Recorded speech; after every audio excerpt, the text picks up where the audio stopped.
आज मैं अपने व्यूवर्स को सिखाऊंगी आलू गोश्त बीफ आलू गोश्त रेसिपी बनाने का तरीका, जो कि बहुत अच्छी और बहुत ही आसान तरीके से मैं आपको बनाना सिखाऊंगी। इसके लिए मेरे चैनल पे न्यू आने वाले व्यूवर्स मेरे चैनल को सबसे पहले लाइक करें, सब्सक्राइब करें और शेयर करें, ताकि मेरी हर न्यू आने वाली वीडियो का नोटिफिकेशन आपको मिलता रहे।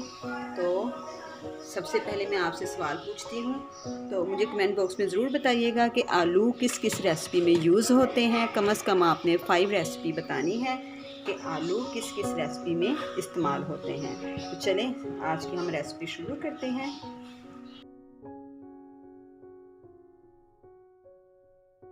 अस्सलाम वालेकुम मेरे प्यारे व्यूवर्स, कैसे हैं आप सब। उम्मीद करती हूँ आप बिल्कुल ठीक ठाक होंगे। जी, रमज़ान की आमद है, तो आज मैं आपको झटपट तैयार होने वाली रेसिपी सिखाऊंगी, जो कि है आलू गोश्त बीफ आलू गोश्त। आज मैं आपको बनाना सिखाऊंगी।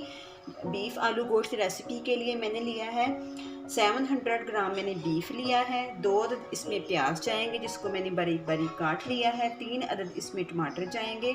7 से 8 अदद सब्ज़ मिर्च जाएंगी। 5 या 6 जवे इसमें लहसुन के जाएंगे और 2 इंच के करीब इसमें अदरक का पीस जाएगा। ठीक है, तो आज मैं आपको बीफ आलू गोश्त रेसिपी बनाना सिखाऊंगी, जिसके लिए सबसे पहले मैं लहसुन लूँगी और अदरक लूँगी। इसको मैं चॉपर में डाल के चॉप कर लूँगी। ठीक है, और रमज़ान में आपने कोशिश करनी है ज़्यादा से ज़्यादा अपना वक्त आप इबादत में गुजारें, ना कि आप रेसिपी वगैरह बनाने में बहुत ज़्यादा चीज़ें बनाने में अपना टाइम वेस्ट करें। ज़्यादा से ज़्यादा आपने कोशिश करनी है कि रमज़ान में इबादत करें, बहुत ज़्यादा खुशू खुजू के साथ नमाज अदा करें और ज़्यादा से ज़्यादा कुरान पाक पढ़ें और कुरान पाक कोशिश करें तर्जमे के साथ पढ़ें, ताकि आपको पता हो कि मैं कुरान पाक में क्या पढ़ रही हूँ और इसमें क्या अल्लाह ताला ने फरमाया है और इस पर आपने कैसे अमल करना है। ठीक है, तो चलिए सबसे पहले मैं लहसुन अदरक को चॉप कर लेती हूँ।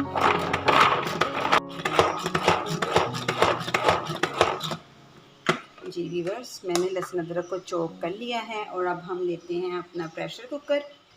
जी, अब हमने ले लिया है प्रेशर कुकर और इसके नीचे हम करते हैं फ्लेम को ऑन। इसमें शामिल करूँगी मैं अपना 700 ग्राम जो हमने बीफ लिया है, इसको इसमें शामिल करेंगे और इसमें ये जो हमने लहसुन अदरक जो हमने चॉप किया है इसको शामिल कर दूँगी। और हमेशा की तरह जैसा कि मैं कहती हूँ कि अपने बर्तनों को जिसमें हम चीज़ कुक करने के लिए लें, खाने के लिए लें, उसको अच्छे से साफ़ किया करें। कोई भी चीज़ हमारी ज़ाया नहीं जानी चाहिए। ये अल्लाह ताला की रहमतें हैं, बरकतें हैं, नेमतें हैं, इसकी हमें कदर करनी चाहिए। ठीक है, ये देखिए मैंने बहुत अच्छे से सारा बाउल साफ़ कर लिया है। अब मैं इसमें डालूँगी प्याज, 2 अदद प्याज जो मैंने काट लिए थे। अभी हमने टमाटर शामिल नहीं करना। कब हमने शामिल करना है टमाटर, उसके लिए आपको मेरी फुल वीडियो वॉच करनी होगी शुरू से एंड तक, ताकि आपको पता चले मैंने कौन सी चीज़ कब इसमें शामिल की है। अब मैं इसमें शामिल करूँगी पानी, तकरीबन 1 गिलास इसमें मैंने पानी ऐड करना है, इतना कि जो हमारा गोश्त है वो अच्छे से इसमें डिप हो जाए। ये देखें। और अब मैं इसमें शामिल करूँगी नमक मिर्च,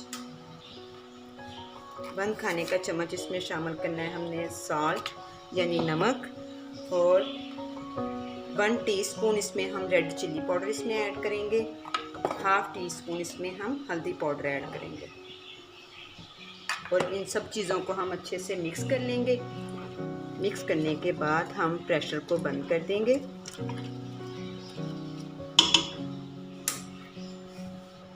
इसके पहले हम 2 गरम मसाले की इलायची, जिसको हम ऐसे आगे से इसके मुंह खोल देंगे।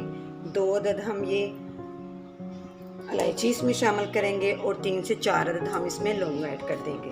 ठीक है, इसकी बहुत अच्छी खुशबू आती है, बहुत अच्छा इसका फ्लेवर होता है। अब हम वेट को कर देंगे बंद।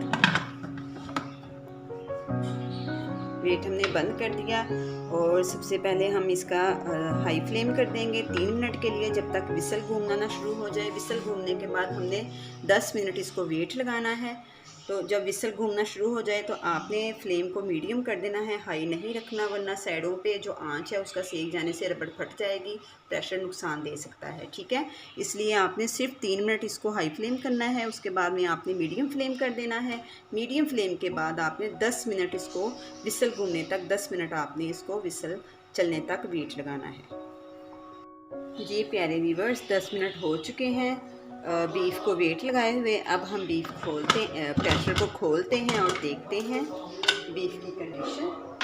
ये देखिए माशाल्लाह माशाल्लाह। इसको हम चेंज कर लेते हैं, अपने पैन में इसको उल्टा लेते हैं और ये देखें बहुत अच्छे से बीफ जो है गल चुका है।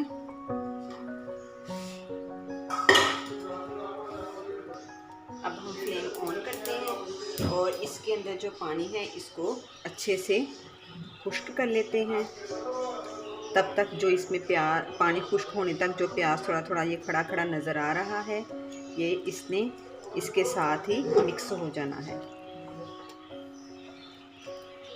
इसमें अब शामिल कर देंगे हम टमाटर जो कि हमने लिए हुए थे।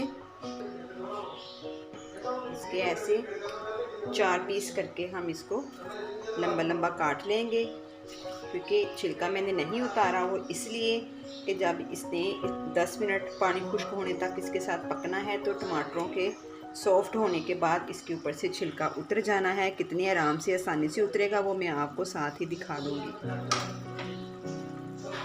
ऐसे टेढ़ा ढक्कन करके हम पानी खुश्क होने का वेट करते हैं।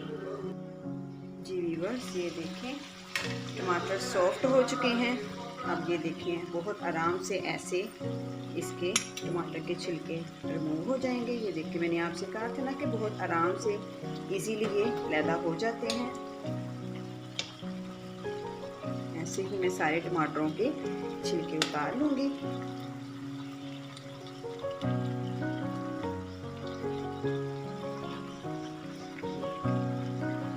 बहुत अच्छे से आराम से लैदा हो गए हैं। जी मैंने सबके छिलके उतार लिए हैं और ये देखें ऑलमोस्ट पानी भी खुश्क हो चुका है। अब टमाटरों को हम ऐसे हल्का सा मसलेंगे चम्मच के साथ। तो ये देखें बहुत अच्छे तरीके से इसने घुल जाना है, मिक्स हो जाना है हमारे मसाले के साथ। ठीक है, अब मैं इसमें शामिल करूँगी ऑयल। 1 कप इसमें मैं ऑयल शामिल कर दूँगी।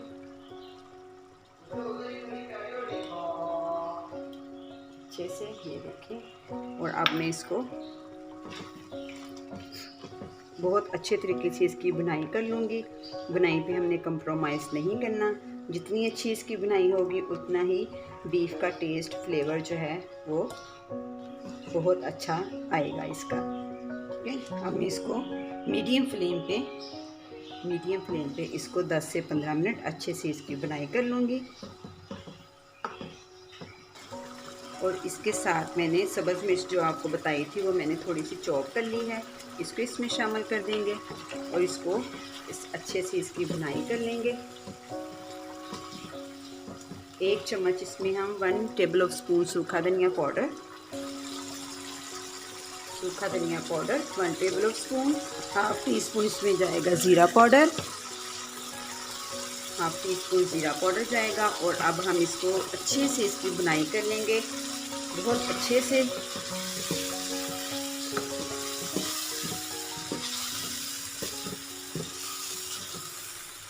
जी व्यूअर्स, जब तक हमारे गोश्त की बुनाई हो रही है तब तक हम लेते हैं आलू जो कि मैंने लिए हैं 500 ग्राम।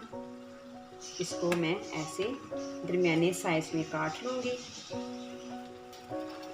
ये देखिए ऐसे दरमियाने साइज़ में, ना बहुत छोटे और ना ही बहुत बड़े, दरमियाने साइज़ के हम आलू को काट लेंगे ताकि जब हम इसको सालन में ऐड करें तो इसकी भी बहुत अच्छी लुक आए। बहुत ही अच्छा और बहुत ही टेस्टी बनता है आलू गोश्त। आप भी ज़रूर बनाइएगा और ज़रूर ट्राई कीजिएगा। जी व्यूअर्स, ये देखें ऑलमोस्ट हमारे गोश्त की बुनाई हो चुकी है। अब हम इसमें शामिल कर देंगे आलू जो कि हमने 500 ग्राम काट लिए थे, इसको शामिल करेंगे और आलू को भी गोश्त के साथ 5 से 6 मिनट अच्छे से इसकी बुनाई करेंगे ताकि आलू का कच्चापन ख़त्म हो जाए और सारे हमारे मसालों का, बीफ का टेस्ट आलू में शामिल हो जाए। बहुत ही कमाल की रेसिपी है, बहुत ही टेस्टी लाजवाब रेसिपी है। आप भी ज़रूर ट्राई कीजिएगा। अच्छे से इसकी मैं बुनाई कर लूँगी मीडियम फ्लेम पे। जी व्यूअर्स, गोश्त की बुनाई हो चुकी है, बहुत अच्छे तरीके से आलू भी इसके साथ भुन चुके हैं। तो अब मैं इसमें शामिल करूँगी पानी 1 गिलास। आप अपने हिसाब से पानी कम ज़्यादा यूज़ कर सकते हैं। जैसा कि आपको शोरबा पसंद हो उसी हिसाब से आप पानी कम या ज़्यादा डाल सकते हैं। और अच्छे से हम अपनी कढ़ाई को भी साइडों से साफ़ करेंगे, किनारे ज़रूर साफ़ किया करें।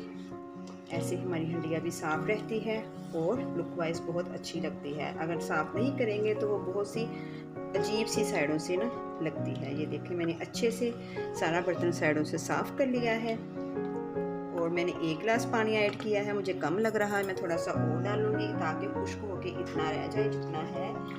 ये पूरा 1 गिलास मैंने इसमें शामिल कर दिया है और अब मैं इसको ढक्कन से कवर कर दूंगी तकरीबन 8 से 9 मिनट के लिए। 8 से 9 मिनट के बाद मैं आपको दिखाऊंगी इसकी कंडीशन। जी वीवर्स, ये देखें आलू गोश्त बहुत अच्छे से हमारा पक चुका है। ये देखें ऑयल ऐदा हो चुका है, ऊपर सारा ऑयल आ गया है और आलू भी बहुत अच्छे से टेंडर हो चुके हैं। अब हम इसमें शामिल करेंगे 1/2 टीस्पून गरम मसाला। ठीक है, गरम मसाला शामिल करके इसको अब हम अच्छे से मिक्स करेंगे। फिर मैं अब आपको डिश आउट करके दिखाती हूँ। आप भी ज़रूर ट्राई कीजिएगा और मुझे कमेंट बॉक्स में ज़रूर बताइएगा कि आज की आपको मेरी आलू गोश्त की रेसिपी कैसी लगी। देखिए बहुत अच्छे से हमारा आलू गोश्त रेडी हो चुका है।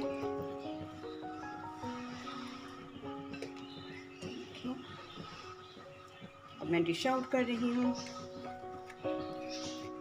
नेक्स्ट वीडियो के लिए मुझे इजाज़त दें। अल्लाह हाफिज़।